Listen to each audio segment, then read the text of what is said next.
के पास में जो टिकट है वो पकड़ा दे लियो। टीटी बोला लगता है पहली बार गाड़ी में बैठ के जा रही हो। बाबा बोले हाँ बैठ के तो पहली बार जा रही है, पर हमारी जब टिकट में कोई गलती है। टीटी बोला हाँ अगले स्टेशन पर गाड़ी खड़ी होगी, टिकट बदल लेना, आगे गाड़ी चेक हो गई आप पकड़े जाओगे, जुर्माना देना पड़ेगा। बाबा बोले बताओ तो सही कमी कौन सी है। कमी ये है कि टिकट ये जनाना ले आए हो आप, ये टिकट आपका जनाना है। तो बाबा ने विचार किया, टीटी तो थोड़ा आगे बढ़ गया। बाबा ने विचार किया अगले स्टेशन पर गाड़ी खड़ी होगी, टिकट बदलूंगा, हो सकता है तब तक गाड़ी छूट जाए। शाम का समय है, 3-4 घंटे स्टेशन पर इंतजार करना पड़ेगा, सारी रात लेटे लेटे मच्छर खा जाएंगे। लाओ थोड़ी देर के लिए हम जनानी बन जाते हैं। बाबा ने अपनी झोली में से लंबो चौड़ो अचला निकालो और साड़ी की नाई पहनो, लंबो से घूंघट मार के बैठ गए। टीटी वापसी में फिर आया। टीटी तो जान गो पहले बाबा आते अब बाई बने बैठे। टीटी बोला ए बुढ़िया टिकट। अब बाबा पे वही टिकट है, लो बेटा लो। टीटी बोला लगता है पहली बार बैठ के जा रही हो गाड़ी में। बाबा बोले लला बैठ के पहली बार ही जा रही हो, कोई गलती है? हाँ अगले स्टेशन पर गाड़ी खड़ी होगी, टिकट बदल लेना, पकड़ी जाओगी, जुर्माना देना पड़ेगा। कमी क्या है टिकट में? टीटी बोला ये टिकट मर्दाना ले आई हो। अब तो बाबा बड़े चक्कर में पड़ गए। जब मैं मर्दाना था तो टिकट जनानो बन गो, और जब मैं जनानो बनो तो टिकट मर्दाना बन गया। हाथ जोड़ के खड़े हो गए, बोले बेटा जो जुर्माना डालना है वो आज डाल लो। आज के बाद दोनों कान ऐंठ के पकड़ रहे हैं, पैदल चलना मंजूर है पर तुम्हारे हवाई जहाज में बैठ के नहीं जाएंगे। टीटी बोला बाबा ऐसा क्यों? तो बाबा बोले बेटा ऐसा इसलिए जब हम मर्दाने थे तो आपकी गाड़ी का टिकट जनाना बन गया, और जब हम जनाने बने तो टिकट मर्दाना बन गया। टीटी बोला बाबा लगता है आप नई भर्ती के बाबा हो, आपको जानकारी नहीं है। गाड़ी का टिकट न जनाना होता है और नहीं मर्दाना होता है। गाड़ी का टिकट जो स्त्री को दिया जाएगा वो पुरुष को भी दिया जाएगा। टिकट पर ये नहीं लिखा होता कि महिला टिकट है या पुरुष टिकट है। बताओ परीक्षित महाराज है ऐसा? तो जब गाड़ी का टिकट जनाना मर्दाना नहीं हो सकता तो हमारी आत्मा जनानी मर्दानी नहीं हो सकती है। बोलो गोविंद भगवान की। जहाँ फंस जाएगी उसके अनुसार हमारा आपका जन्म होगा, कन्फर्म है। और ये कथा आजकल क्यों सुनाई जा रही है? इसलिए नहीं सुनाई जा रही है, हमने चंदा इकट्ठा किया, शास्त्री को बुलाया, कथा श्रवण की, बस हो गया काम, राधे राधे, भंडारा कर दिया। अगर इतना ही हम कर रहे हैं तो इससे कुछ होने वाला नहीं है। कथा को सुनने के बाद में उसे अपने जीवन में उतारना पड़ेगा। कर्म खोटे तो ईश्वर का भजन करने से क्या फायदा, और किया न परहेज बिल्कुल ही तो दवा खाने से क्या फायदा। दवा खाओगे परहेज करना पड़ेगा, वरना कितनी भी डिग्रियों वाले डॉक्टर से दवा करा लेना, कितने भी बड़े डॉक्टर से दवा ले लेना, आप खाओगे नहीं, परहेज नहीं करोगे तो आप बीमारी से छुटकारा नहीं पा सकते हो। वैसे ये कथा है, इस कथा को सारी जिंदगी सुनते रहो। जब तक इस कथा को अमल में नहीं लाओगे, अपने दिमाग में नहीं उतारोगे, उसके अनुसार नहीं काम करोगे तो कथा से कोई लाभ नहीं होगा। बोलो भक्तवत्सल भगवान की।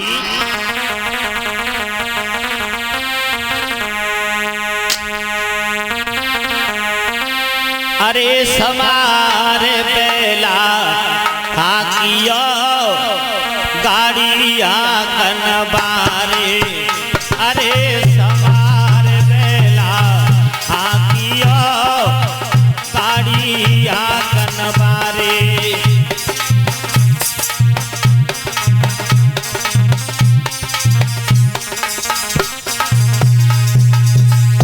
बेलन भाई गाड़ी ना है, हमारा तुम्हारा ये पंच भौतिक शरीर गाड़ी है, इसको हाँकने वाला परमात्मा है। गाड़ी हाँकन बारे, अरे गाड़ी हाँकन बारे, अरे समार बेला हाँकियो गाड़ी हाँ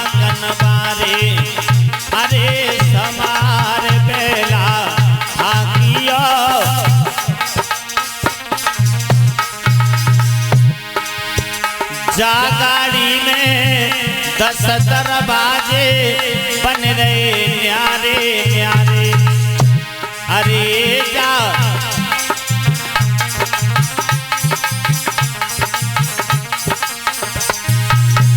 10 द्वार हैं शरीर में, 9 द्वार प्रत्येक इंसान बता सकता है। 10वां सर के ऊपर है तालू वाला हिस्सा जिसे ब्रह्मरंध्र बोला जाता है।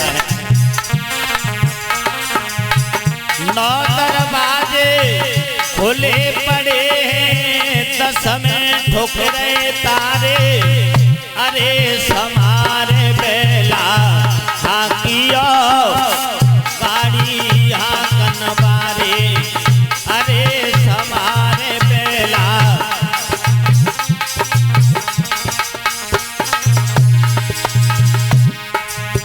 जा गाड़ी में मालो भरो जाए तुम ही हो रखवारे। अरे जा गाड़ी में मालो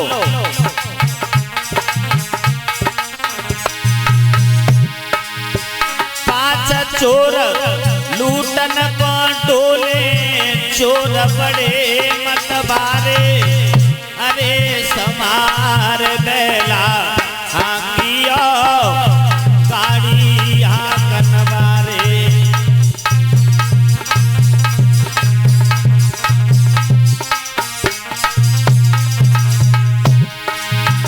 गाड़ी हाकन बारे।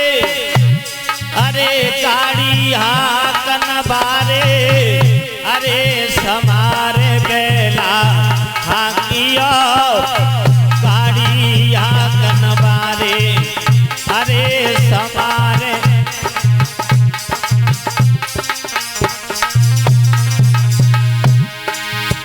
जा गाड़ी में मड़ी धरी जाए चोर ढूंढ के आरे। अरे जा गाड़ी में मड़ी धरी जाए चोर जा मड़ को तो कोई पाए बंदे जो सतगुर के प्यारे। अरे समारे बेला हाकियो गाड़ी हाकन बारे। अरे समारे बेला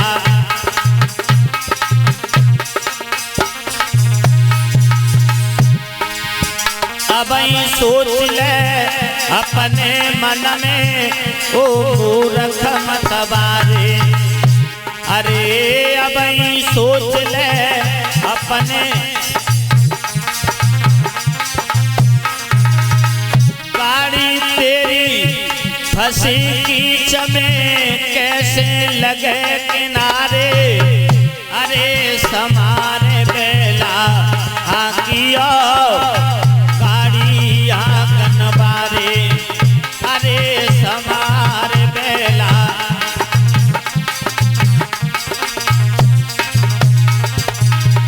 गाड़ी हाकन बारे। अरे गाड़ी हाकन बारे। अरे समार बेला हाकियो गाड़ी हाकन बारे। अरे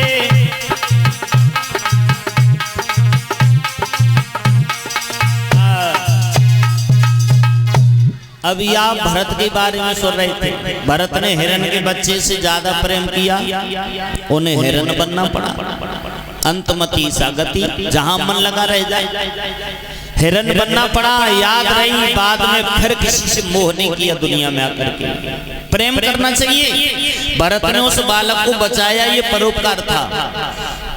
जब नदी में डूबा जा रहा था, माँ मर गई थी जन्म देकर और उसे निकाल के बचा लिया, ये अच्छा किया।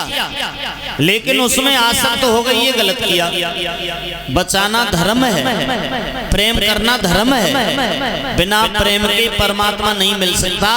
सारी दुनिया से हमें प्रेम करना चाहिए, लेकिन प्रेम के साथ साथ हमारा मोह नहीं होना चाहिए। ऐसा प्रेम दुनिया में हमें किसी से नहीं करना चाहिए जिसके बगैर हम रह नहीं पाए।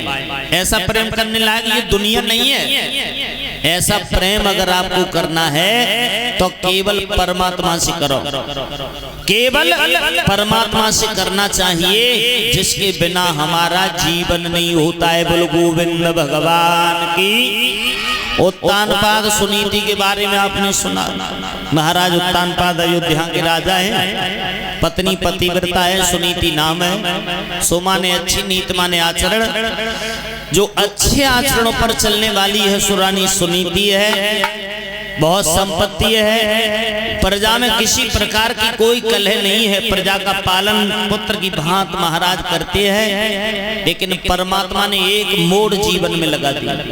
और हमारा जो जीवन है ना, ये रेल की पटरी नहीं है, ये सड़क खरंजा डाबर नहीं है जो सीधा डाल दिया जाए, ये गंगा की धार है। कभी कहीं मोड़ लगा जाती है, कभी कहीं मोड़ लगा जाती है, कभी कहीं मोड़ लगा जाती है। जीवन सीधा चलने वाला नहीं है, दुख कभी और सुख कभी, संसार की ये रीत है। आज जिसकी हार है तो कल उसकी जीत है। कभी सुख है, कभी दुख है, ना हमेशा सुख रहता है, ना हमेशा दुख रहता है। दुख आ जाए तो कभी घबराना नहीं चाहिए, और सुख आ जाए तो कभी घमंड नहीं करना चाहिए। कभी भी न ज्यादा सुंदर होने का, न ज्यादा बड़े होने का, न ज्यादा पैसे होने का, न ज्यादा बड़े परिवार का, न ज्यादा विद्वान होने का, न ज्यादा पढ़े लिखे का घमंड हमें नहीं करना चाहिए। क्यों? क्योंकि अहंकार परमात्मा का भोजन है।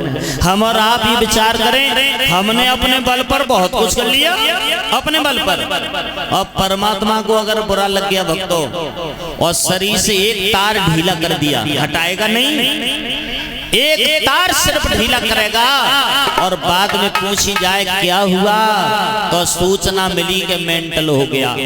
रखा रह गया सारा, क्या रखी रह गई सारी संपत्ति। कभी भी किसी बात का हमें अहंकार नहीं होना चाहिए। हम कुछ भी नहीं है, हम तो एक परमात्मा के दिव्य पार्षद है। तेरी सत्ता के बिना और हे प्रभु मंगल मूल, पत्ता तक हिलता नहीं, खिले न कोई फूल। बिना परमात्मा की मर्जी के हम एक कदम भी नहीं चल सकते हैं, एक फूल भी नहीं खिल सकता है। फिर भी हम अपने आप को कह रहे हैं कि हमने अपने बल पर ऐसा कर लिया। हम क्या करने वाले हैं? हम क्या कर सकते हैं? हम कुछ भी नहीं कर पाएंगे। उस ईश्वर को हमेशा याद रखना चाहिए। परमात्मा भुलाने की चीज नहीं है। परमात्मा और मौत, ये दो चीज हमेशा याद रखनी चाहिए। परमात्मा है, ये सत्य है, उसके साथ साथ मौत भी है, ये भी अटल सत्य है। मौत भी है सबकी, जो आया है सो जाएगा, राजा रंग फकीर, कोई हाथी चढ़ चले, कोई बंद हो जात जंजीर। जिसका जन्म हुआ मृत्यु साथ लेके आया है। बड़े बड़े पंडित पुराण पढ़ने वाले गए, और ज्योतिषी भी ज्योतिष को विसार के चले गए। कोई बचने वाला नहीं है, सबको जाना है, परंतु कब जाना है ये नहीं कहा जा सकता है। जाएंगे सब, ये कन्फर्म है, लेकिन कब जाएंगे कोई पता नहीं। वैसे परमात्मा ने परीक्षित महाराज हमारे तुम्हारे साथ में बड़ो अच्छो काम किया है। कौन सा? जो मरवे की तारीख ना बताई है। अगर हमें तुम्हें मरवे की तारीख परमात्मा बता देता तो दुनिया में जितने सुख है ना, वो कोई सुख हमें आनंद नहीं देता। फिर तो हमें मौत वाला दिन याद रहता, अरे उस दिन हम दुनिया को छोड़ के चले जाएंगे, उस दिन हम मर जाएंगे, उस दिन हमारी मृत्यु हो जाएगी। लेकिन भगवान ने अच्छा किया हमारे आपके साथ में, जो मरने की तारीख नहीं बताई है, जो तारीख मरने की नहीं बताई। फिर भी कुछ संतों ने संकेत दिया है। रामचंद्र केशव डोंगरे जी महाराज एक संत गुजरात के हुए, भागवत भास्कर थे, अब तो नहीं है। उन्होंने अपने प्रवचन में लिखा था कि जिस व्यक्ति को अपनी नाक का सिरा दिखाई न दे, ये अपनी नाक का सिरा दिखाई न दे, सो ये समझ ले कि 3 महीने बाद मेरी मृत्यु हो जाएगी। जिसे अपनी नाक का सिरा दिखाई न दे, समझे कि 3 महीने बाद मेरी मृत्यु हो जाएगी। अब कुछ भाई बंधु माताएं बहन तो बड़ी गौर से अपनी नाक देख रहे हैं। क्या हमारे 3 महीने ही तो ना रह गए कहो? ये संतों का संकेत है। एक और निवेदन साथ साथ कर दिया, जिस व्यक्ति की जीभ निकल के नाक से लग जाती है ना, जिस व्यक्ति की जीभ निकल के नाक से लग जाए वो बहुत बड़ा भाग्यशाली होता है। लेकिन हाथ जोड़ के निवेदन है, कोई पांडाल में लगाए वो शुरू मत करियो। जब आरती हो प्रसाद लेके जाओ ना, तब आप प्रैक्टिकल करते जाइयो। ये संतों का संकेत है। भगवान ने जो भी किया है ना वो बहुत अच्छा किया है, और परमात्मा जो करता है वो सब अच्छा ही करता है। भगवान ने राजा के जीवन में एक मोड़ लगा दिया है। संपत्ति है, प्रजा का पालन पुत्र की भांति होता है, बहुत सुख है, राज बढ़िया चल रहा है, लेकिन कोई संतान नहीं है। और ये आप जानते हो क्या? सुख दुख जीवन मरण और भोग सब परमन के। गाओ। अरे सुख दुख जीवन मरण भोग सब परमन के। सुख दुख जीवन मरण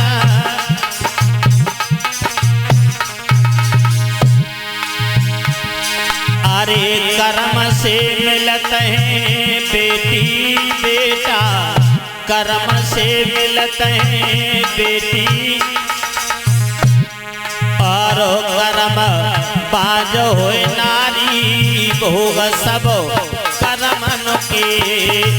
कर्म बाज होए नारी भोग सब कर्मन के।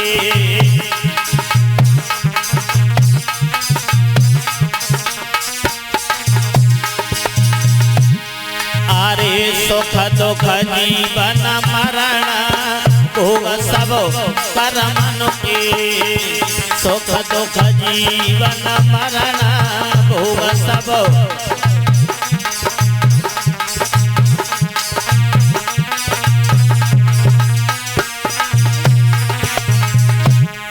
अरे कर्म से राजा राजो करत है, कर्म से राजा राजो,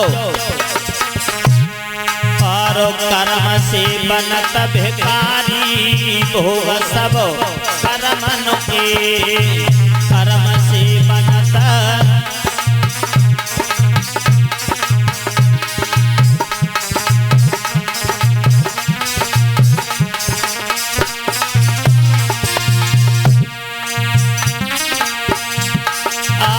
सुख दुख जीवन मरण भोग सब कर्मन के। सुख दुख जीवन मरण भोग सब।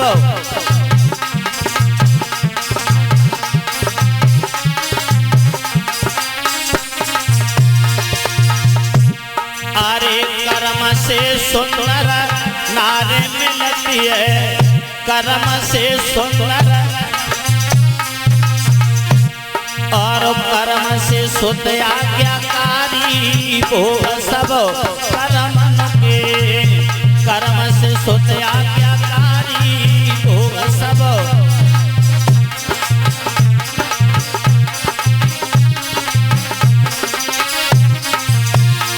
अरे सुख दुख जीवन मरण भोग सब कर्मन के। सुख दुख जीवन मरण भोग सब।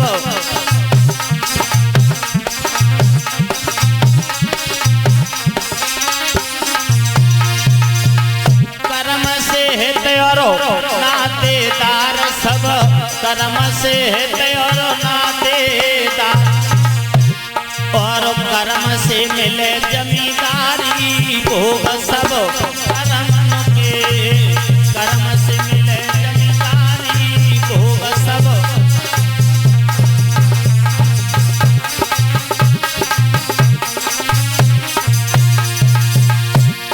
महाराज उत्तान पाद सुनीति विचार कर रहे हैं। परमात्मा पता नहीं कौन सा पाप हमसे हमारे जीवन में हो गया जो किसी संतान का चेहरा देखने को नहीं मिला। रानी सुनीति कह रही है महाराज इसमें हमारा दोष नहीं है, हमारी किस्मत का दोष है। और बोली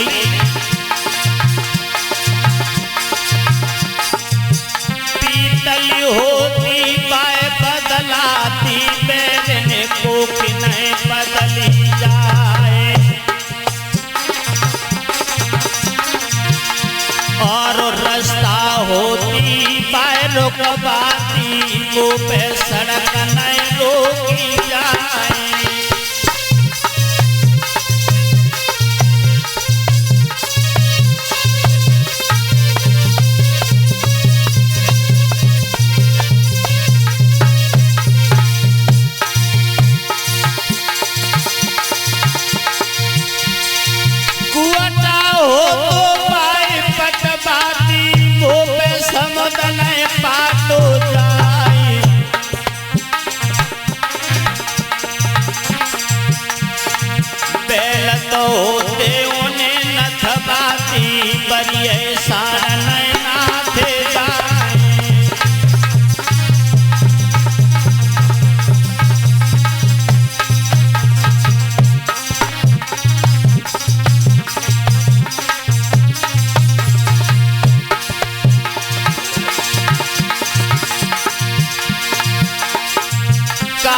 द्वारे पे हाथी घोड़ा काऊ पे करे बकरिया नाए,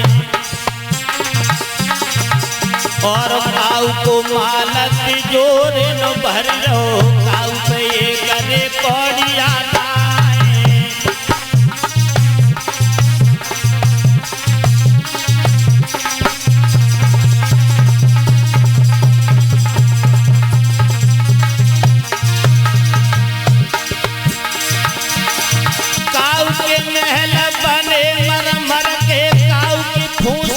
झोपड़िया नाए,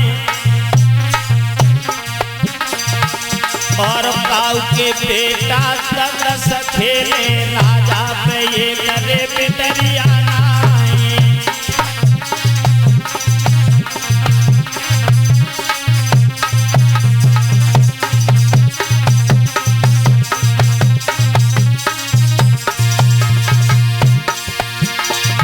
बता एक दिन सब सतावेगी एक मिनट को आवे पावई, एक दिन सब सतावेगी एक मिनट को